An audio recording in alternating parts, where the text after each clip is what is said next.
afternoon, YouTube. X-File 2708 back again with what's probably a long overdue recent watches video. I think looking back on my my channel, I think it's maybe coming up to 3 weeks, or it is 3 weeks since the last one that I put up. So I do apologise, but as I mentioned previously, I am calling this recent watches now rather than weekly watches. So since the last video that I put up for recent watches, I've watched 10 films, so not bad going. And the very first one, finally, one that has always been recommended to me, one that's always in people's top 10 non-horrors of all time. Sacrilege that I hadn't watched it up until now, but as we say, there's only so many hours in the day. I've probably watched hundreds or thousands of movies that other people haven't watched as well. So, but it was really good to get this one ticked off the list and to to see if I thought as highly of this one as everybody else seems to. So that was the first one, guys. So the Green Mile from 1999. Do I need to give you a synopsis for this one? I will do, because there's probably people out there like myself that haven't seen it before. So the synopsis for this one, guys: a supernatural tale set on death row in a southern prison where gentle giant John Kofi possesses the mysterious power to heal people's ailments. When the cell block's head guard, Paul Edgecombe, recognises Kofi's miraculous gift, he tries to desperately help stave off the condemned man's execution. So, first of all, I'd never even seen a trailer or a clip of this one before. Like I say, lots of people have always spoke highly about it over the years. I think James also had it in his top 10 non-horrors of all time as well, when we did our From Horror to Hollywood episode. But yeah, I didn't realise that there was a supernatural element to it. I thought it was going to be, along the same sort of lines as Shawshank Redemption, which is what everybody always, puts it on a par with. So, me being into my horror and my thriller, it was nice to see the supernatural element being brought into it. So my review for this one, guys: a long overdue first time watching this one. I've heard nothing but praise from people, so had very high expectations and I wasn't disappointed. I'd only heard this described as a prison drama and had never seen a trailer. We'd not been a huge Tom Hanks fan. I was slightly wary, but wow, what a performance from Tom Hanks, along with Michael Clarke Duncan as John Kofi and all the other characters, including Mr. Jangles. How cool was Mr. Jangles? A prison drama with a supernatural twist.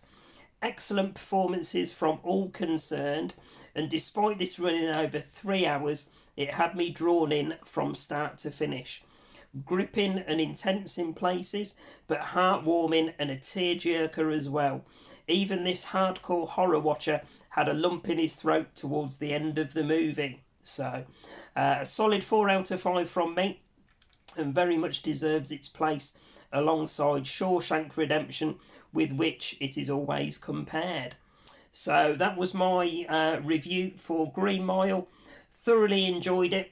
Got it on DVD there, and similar to Shawshank Redemption, it will be one that I look to upgrade later on down the line to either Blu-ray or 4K. So that was the first of the 10 movies I've watched, guys. Where are we for the next one? Right, the next one of the BFI titles. Now, I've gone and locked my iPad screen, bear with me. All the best laid plans. Right, one of the BFI titles. Now, I actually posted this on my Instagram, and I think on the Mondo Facebook group, said, first time watch incoming. But when I checked in on my letterbox, I had actually seen it a couple of years ago, but I'd completely forgotten all about it. And even rewatching it just for this second time, it was like I was watching it for the first time. So that's how bad my memory is at times. So it's a movie called The Appointment. This is one from 1982, starring Edward Woodward. So, synopsis on this one. So it's a movie that runs an hour and a half, directed by Lindsay Vickers. And it says, it's got the shortest synopsis in the world ever. A chilling tale of the supernatural, prophetic nightmares precede a family's confrontation with an evil, unseen force. That's literally all Letterboxd tells you. What the fuck? Anyway, I'll tell you a little bit through my review. So, right, this is an odd one to try and explain, but I'd say it's a psychological drama - horror with supernatural elements. Edward Woodward plays the part of a family man set to go out on an appointment, clues in the title, but disappointing his daughter in the process as she has a violin performance at school. The daughter kind of then, in a Carrie-type style, sets about showcasing her disappointment, and the film builds from there. Very much a slow burn, this one, but one that has you captivated throughout. Very unique film style and excellent cinematography. Now, this was done in the early 80s, and the scene, I won't, go into spoilers and things like that, but the scene towards the end where there's, I'll say there's a car crash. I won't give any more detail about it. That was all done using proper practical effects, so it was really cleverly done. And if you haven't seen the film and you watch it, bear that in mind when you get towards the end of the film. So very cleverly done. Excellent cinematography, cleverly tells a lot of the story through visuals and less dialogue. Also, if you watch via the BFI Blu-ray, you'll find some great documentaries on the special features, which gives a great insight from the director and explains a bit more about the film itself. Overall, a very unique film and one that I did enjoy, although in parts might make a bit more sense after you've watched it a couple of times or listened to the explanations on the Blu-rays accompanying documentaries. The BFI Blu-ray has probably got 7 or 8 documentaries, including there's a couple of interviews with a chap called Lindsay C. Vickers, who's the guy that directed this one, along with the main actress as well. Some really insightful information on the film, how it was made, what their experience of it was, all the location details and things like that. I think over 2 days I binge watched every single documentary on there. The film captivated me and interested me that much. So normally, I'm not one for watching all of the extras. Sometimes, if a film's really grabbed me, then I'll maybe have a watch of one of the documentaries, and that's normally it. But this one stayed in the Xbox for 2 or 3 days, and I literally watched every documentary on there. So thoroughly enjoyed the film. I gave it a 3.5 out of 5 on my Letterboxd. Again, if I could rate in quarters, this would definitely be nearer 4.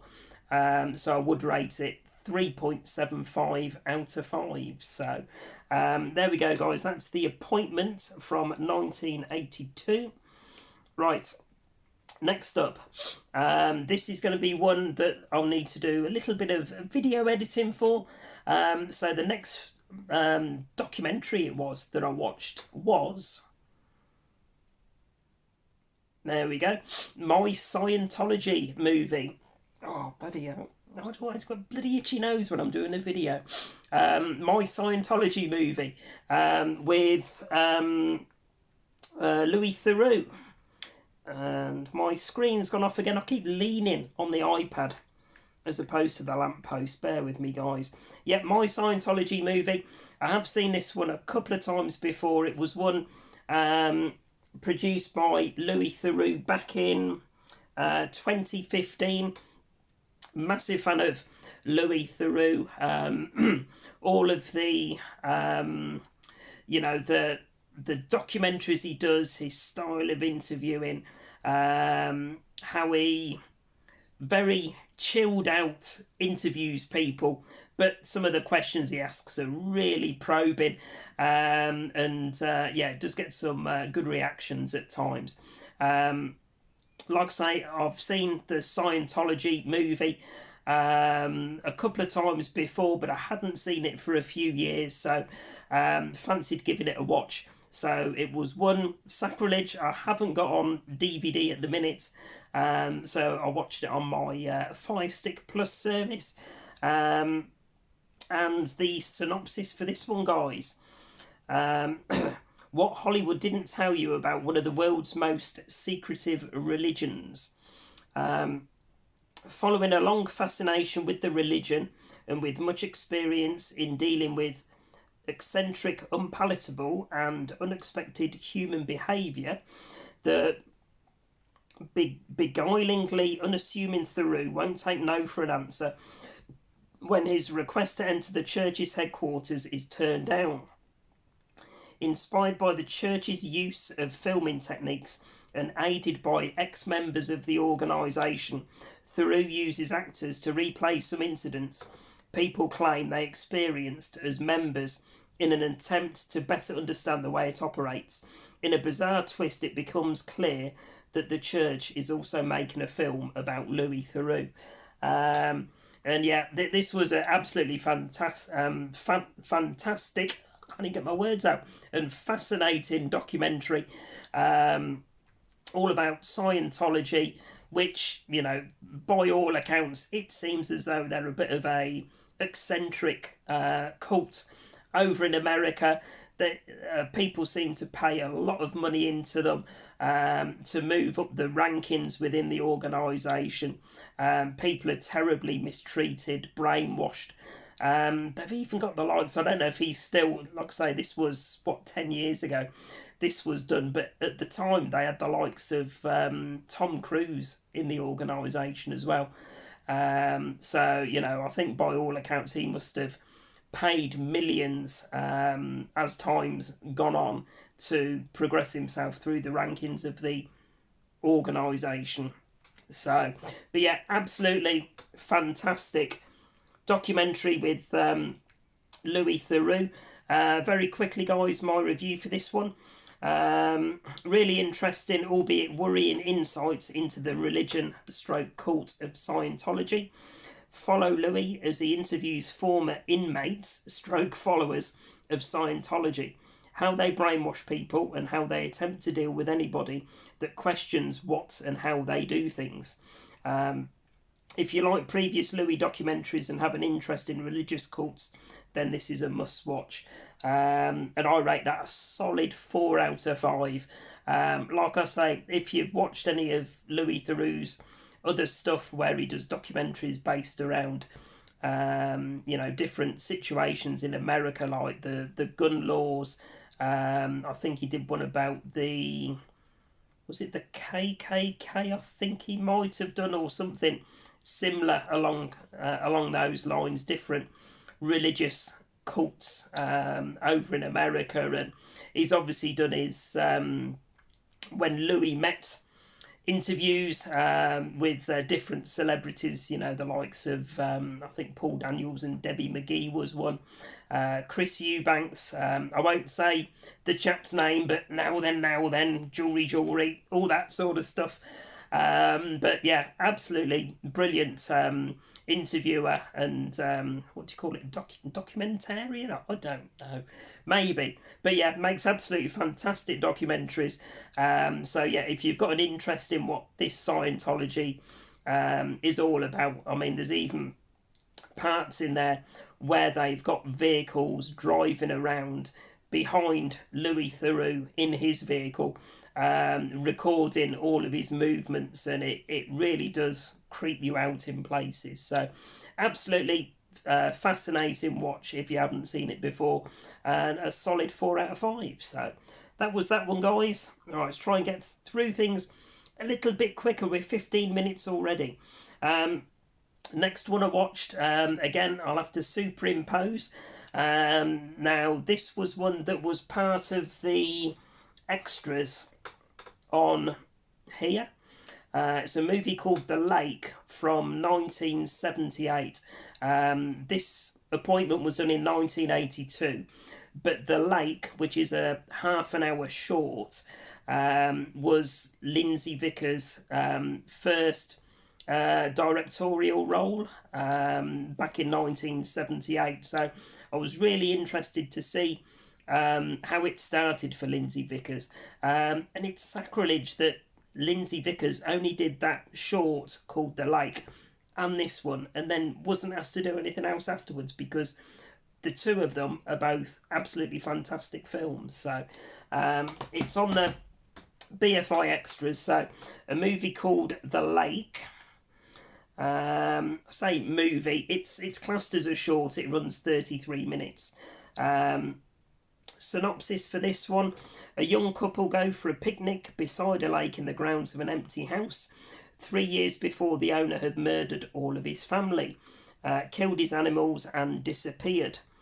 Like I say, this runs 33 minutes, and my review for it: this was a short produced by Lindsay Vickers back in 1978 and was part of the extras on the Appointment BFI Blu-ray.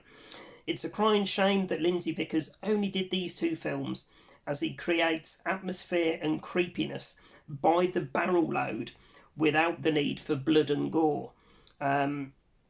Lindsay's use of sound and even long periods of non-dialogue at times sets him apart from other directors in a very unique way, but that only goes to make these supernatural type movies even more creepy and puts you on the edge of your seat throughout the movie. Super atmospheric short that runs 33 minutes and stars a young Julie Peasgood as the main actress. I think she was in the likes of Coronation Street later on down the line, and other films as well. But yeah, a very young Julie Peasgood in this one. Tension runs through this movie superbly, and wow, what an ending. I'll say no more, but please watch this if you do get the opportunity. You won't be disappointed.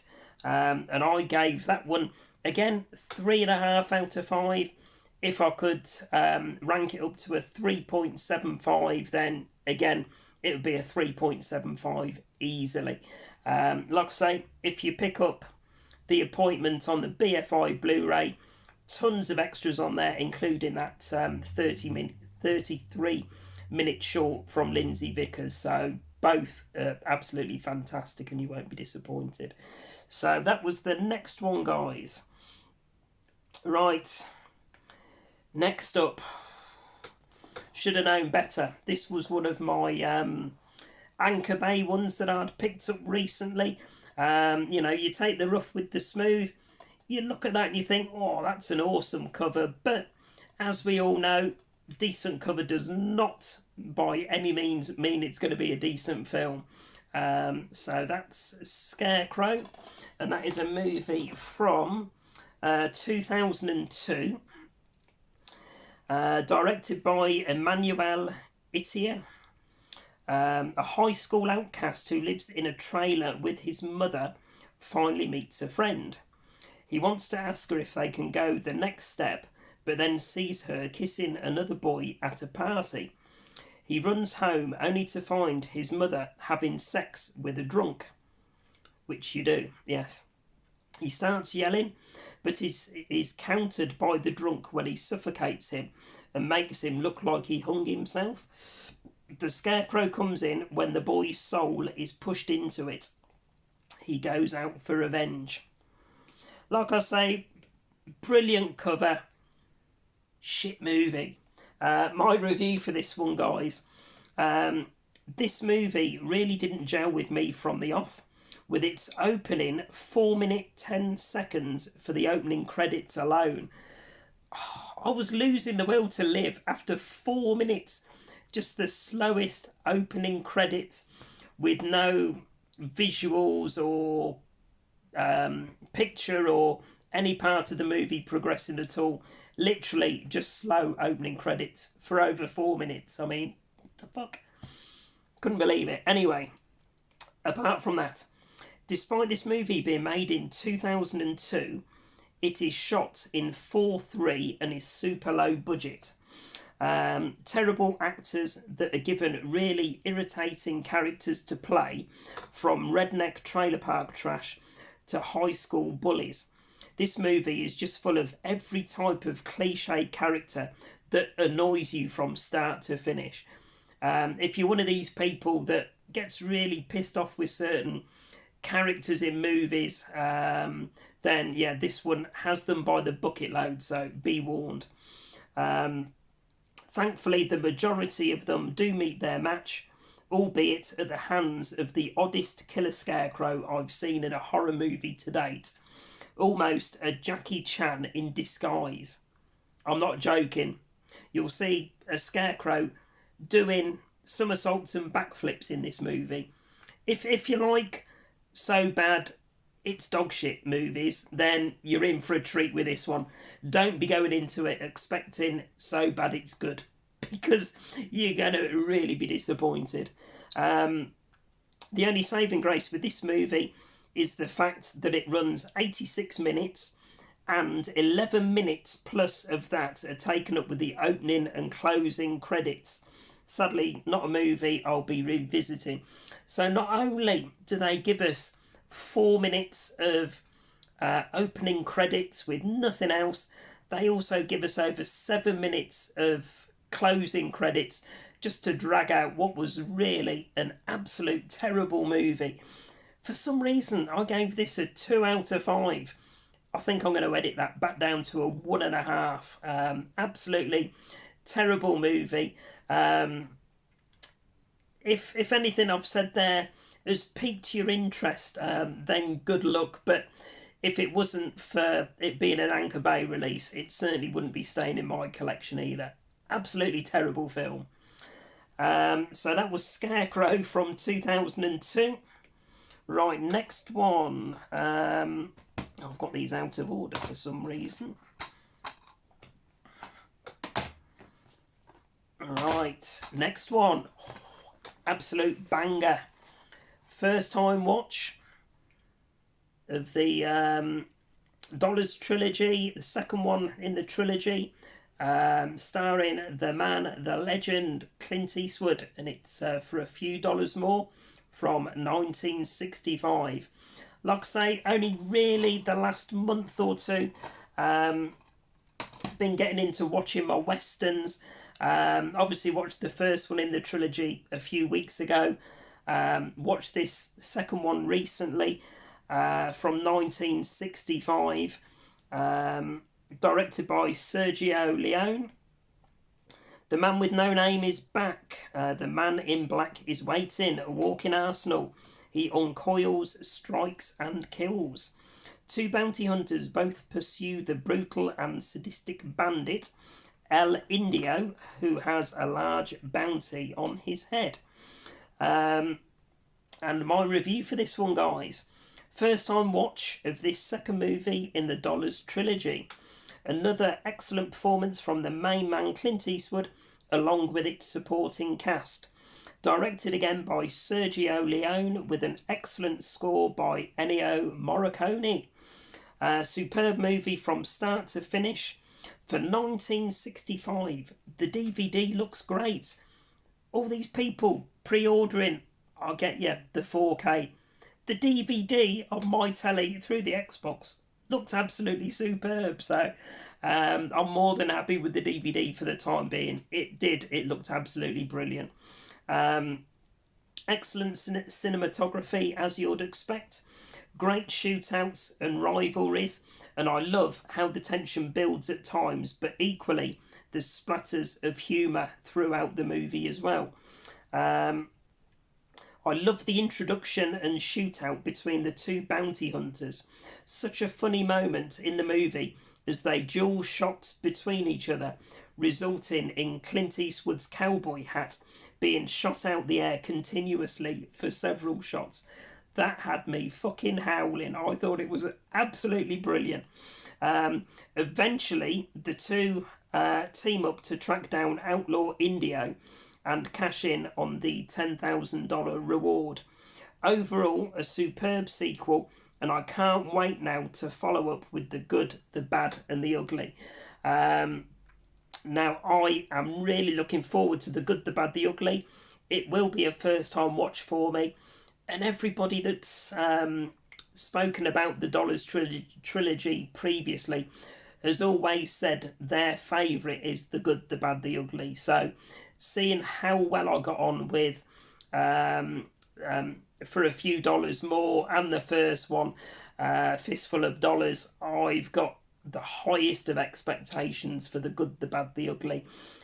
So for this one, For a Few Dollars More, I rated it a solid 4 out of 5. Absolutely fantastic film. Thoroughly enjoyed it. Like I say, DVD, absolutely brilliant quality. Probably at some point down the line I will upgrade it, as I will with most of my other Clint Eastwood subset as it's becoming. I will upgrade it to Blu-ray at some point, but I'll probably leave it at that unless I drop lucky on 4Ks in the sale. So that was For a Few Dollars More from 1965. Next one. There we go. We have James McAvoy in Split from 2016. Not a first time watch for me. I have seen it a couple of times before, but I haven't seen it since. Was it is Unbreakable the first one and Glass the third one, or vice versa? I've seen this one a couple of times, but I haven't seen this one since I watched the first film in the trilogy, if that makes sense. I know what I mean. But yeah, James McAvoy in Split. It's a M. Night Shyamalan movie. Lewis will be correcting me when he next sees me, telling me I've pronounced that wrong. It says Kevin has 23 distinct personalities. The 24th is about to be unleashed. Though Kevin has evidenced 23 personalities to his trusted psychiatrist, Dr. Fletcher, there remains one still submerged who is set to materialise and dominate all the others. Compelled to abduct 3 teenage girls, led by the willful, observant Casey, Kevin reaches a war for survival among all of those contained within him, as well as everyone around him, as the walls between his compartments shatter apart. So this is a 2016 release, and my review. This is my third time watching this movie since it was released back in 2016-17, and it's still as good, tension-inducing and creepy as when I first watched it. Absolutely brilliant performance from James McAvoy with his 23 other personalities. Initially, this movie starts with a kidnapping and soon builds as to how the girls struggle to survive, and then how personality number 24 develops. Personality 24 is a beast and the one to fear the most. There we go. This movie is the sequel to Unbreakable, so I have seen Unbreakable, and it's Glass that I haven't seen in the trilogy, which is the last one after Split. So this movie is sequel to Unbreakable, and then is followed by Glass, which I'm yet to see. Overall, an excellent movie with a stellar performance from James McAvoy. Honestly, he plays all 24 personalities absolutely brilliantly, faultless. Absolutely loved it. I'm now very much looking forward to watching Glass to see how the 3 movies now tie together. So, like I say, I hadn't seen, or I'd seen Unbreakable, but with Split, there's a link at the end as to how it then moves on to glass. So obviously that reference at the end of this one now made a little bit more sense to me. So yeah, very much looking forward to checking Glass out over the coming weeks, all being well. I think I've got it on Blu-ray over there. So solid 4 out of 5 for me on that one, guys. Absolutely brilliant. And to be fair, it's one of those films that you can watch it in its own right. You don't have to watch it and understand where it fits in between the other two movies. So that was Split. Next up was another rewatch. This is a movie from 2004, and I watched Creep. So this is is it Christus? Oh God, I need coffee. Christopher Smith. So not the one that's the found footage that's just got a release from Second Sight. So this is the one set on the London Underground. So that's Creep from 2004. It says, trapped in a London subway station, a woman who's being pursued by a potential attacker heads into the unknown labyrinth of tunnels beneath the city's streets. And my review for this one, guys. Big fan of this one, having seen it a few times over the years. A woman is trapped inside the London Underground and is being hunted down by a creature that lives in the tunnels down there. The creature type character is played by Sean Harris, who delivers an excellent performance despite having little dialogue. This movie is creepy, intense and unnerving at times and is beautifully shot throughout. Now, considering, like I say, this is set on the London Underground, so the majority of it is very dark. The lighting and the filming looks absolutely superb, so it's really cleverly done. Overall, an excellent British horror stroke thriller that has a lot of rewatchability. And I rated that one a solid 3.5 out of 5. So that was the next one. And then 2 more to go, guys. So just over half an hour, so we're not doing too bad. Next up is, probably just see it in shot there. You can see the box set, Second Sight, Dawn of the Dead from 1978. Everybody's seen it. One of the trilogy of classics from George A. Romero. Very quick synopsis for the very odd person that may not have seen it. When there's no more room in hell, the dead will walk the earth. During an ever-growing epidemic of zombies that have risen from the dead, 2 Philadelphia SWAT team members, a traffic reporter and his television executive girlfriend seek refuge in a secluded shopping mall. And my review for this one, guys. Right, I've seen this film several times over the years, and for this latest viewing, watched the Mall edition, which is a flawless fan edit with 27 minutes extra footage added from clips and footage that has been made available over the years. Now, at the moment, it's available on YouTube. So if you do a search for Dawn of the Dead Mall edition, you will be able to see it.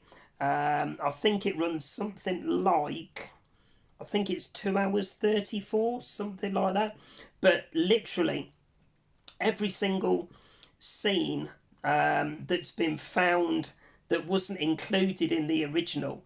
So all the footage that's been missing has been found in whatever format.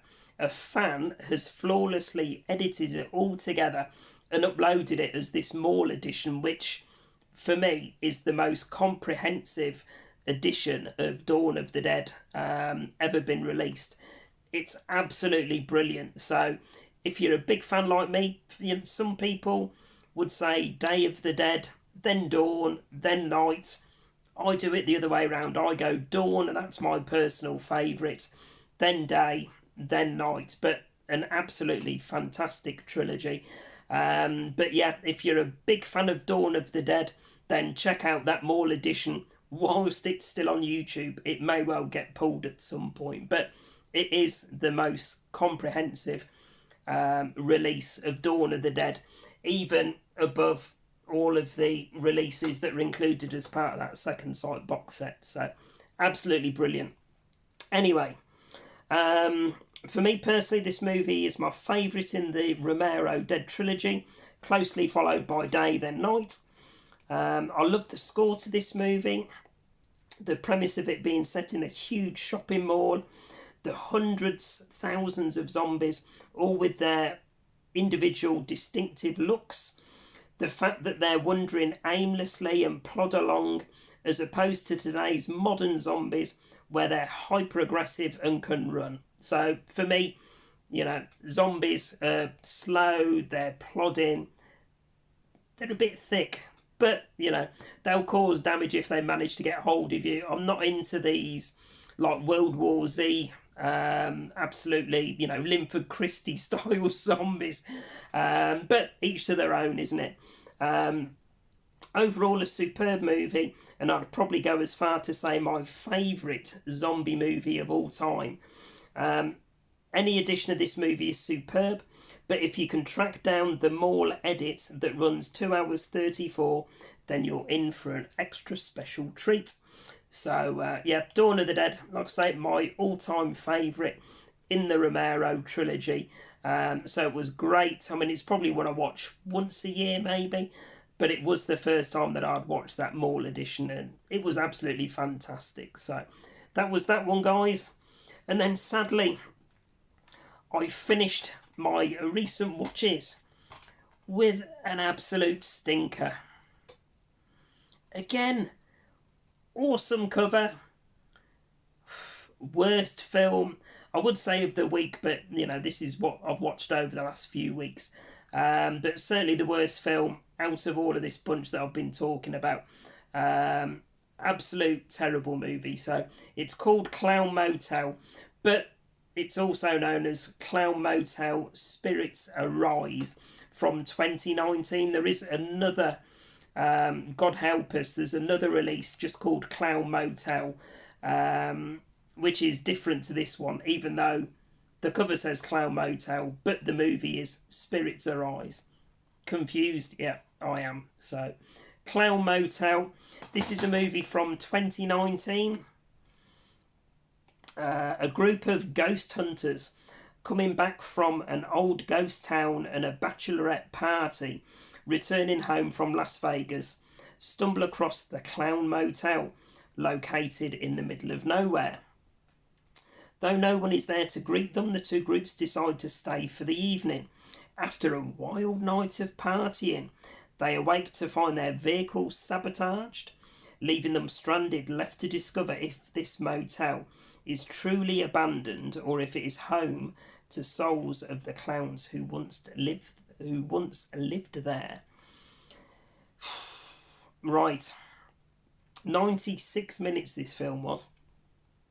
Right, based on the cool cover, I had every expectation that there was no doubt this will be a terrible movie, and I wasn't wrong. This movie follows a ghost hunting team of guys and a bachelorette party that gets trapped in the Clown Motel and slowly, one by one, meet their demise.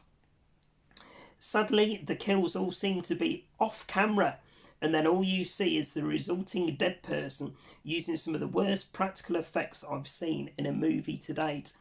Now, bearing in mind, guys, this was done in 2019. It's only 6 years old.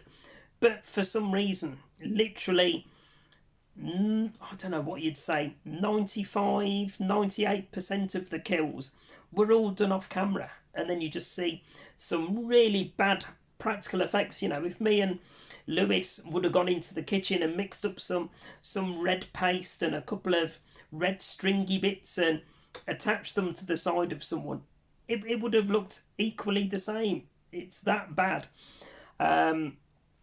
96 minutes that dragged and felt like several hours. Terrible acting with not one likeable character. This movie pretty much failed on every front, sadly. like I say, cool cover. That's the only good thing I can say about this movie. Not one I'll be revisiting or seeking out other titles that appear to have been done as sequels in this franchise. Avoid at all costs. And like I say, 1.5 out of 5 on that one, guys. If you like me and you like, terrible, again, so bad that it's good, don't expect it with this movie. It was just absolutely terrible. But there we go. So it was a bit disappointing to, finish off the episode with an absolute stinker. But I've got high hopes of a first time watch for this evening's movie. So hopefully for the next episode, which, it'll be a week or two from now, hopefully I'll be starting the episode off with on a much more positive note. So there we go, guys. That's my recent watches all caught up with. If you're fans of any of those, please let me know in the comments. If you haven't seen them before and you're tempted after my glowing reviews on some of these, then again, let me know in the comments. It's always nice to have that interaction with you guys. So there we go, guys. As always, please remember to like, comment and subscribe and all that good stuff. And I'll be back later on in the week with another video. Bye for now, guys.